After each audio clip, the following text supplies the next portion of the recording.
Let me ask you something. How many wins have you had in your life that still didn't feel like enough? You got the promotion, you built something, you provided, you showed up, and still something in you feels like it's waiting for somebody to finally say, I'm proud of you. That's not ambition, that's a wound. And most men carrying it don't even know it has a name. It's called a father wound. And it doesn't always come from a dad who was violent or who walked out. Sometimes it comes from a dad who was right there at the dinner table every night and still felt like a stranger. A dad who worked hard but never said he loved you. A dad who showed up to games but never hugged you after. A dad who was present in the house but absent in the room. That kind of quiet absence, it does something to a boy. It tells him without a single word, you have to earn love. You have to perform for it.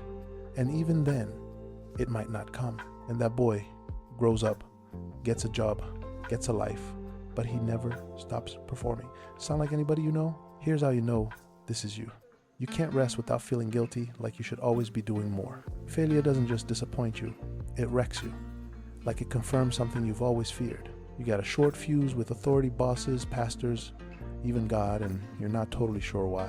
You can accept Jesus as Savior, but God as a Father, that one feels off, distant. You're still chasing validation, still waiting for anyone to look at you and say, I see you. When things get emotional, you go cold, you shut down, you disappear inside yourself. And your value, your whole sense of worth is tied to what you produce. When you stop producing, you stop mattering. At least that's how it feels. None of that is weakness. That's what wounds do. They run the show from the background. Now here's where it gets really serious. And most people don't talk about this part. An unhealed father wound doesn't just mess up your relationships, it messes up your faith. Because your dad was your first picture of what a father is. And if that picture was cold or harsh or just gone, you carry that image into your relationship with God. You think he's keeping score, you think he's disappointed, you think if you mess up enough times, he's done with you. But God is not your earthly father. He's not a better version of him. He's something completely different. Psalm 68 calls him a father to the fatherless. Romans 8 says you can call him Abba. You know what Abba means? It's not a formal title.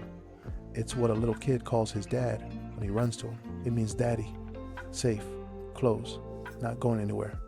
That's who's been waiting for you this whole time. So how do you actually start healing? Not theory, real steps. First, name it.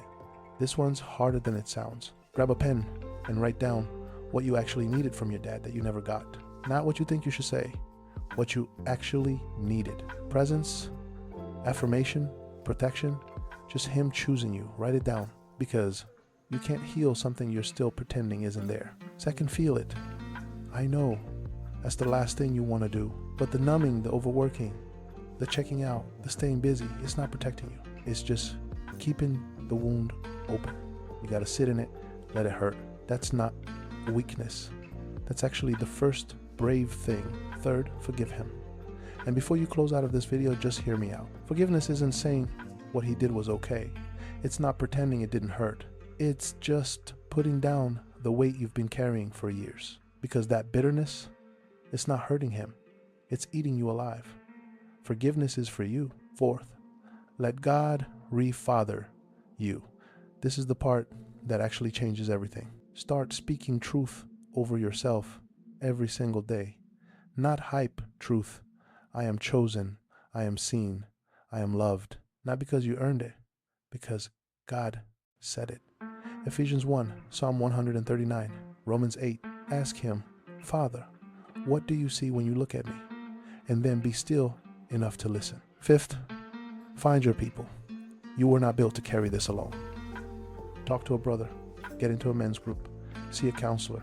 Community isn't soft, it's how healing actually happens. Isolation just keeps the wound infected. Here's what I need you to hear before we wrap up. You are not what your dad didn't say. You are not the silence. You are not the empty seat.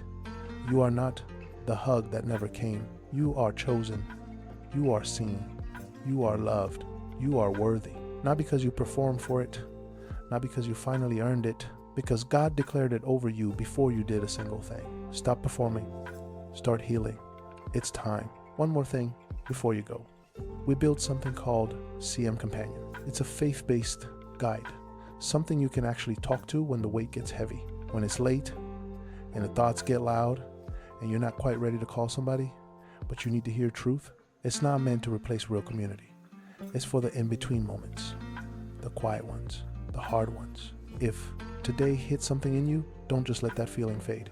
Go to champagneministries.com, open CM Companion, tell it where you are, let it walk with you. You didn't find this video by accident. Let's keep going together. God bless.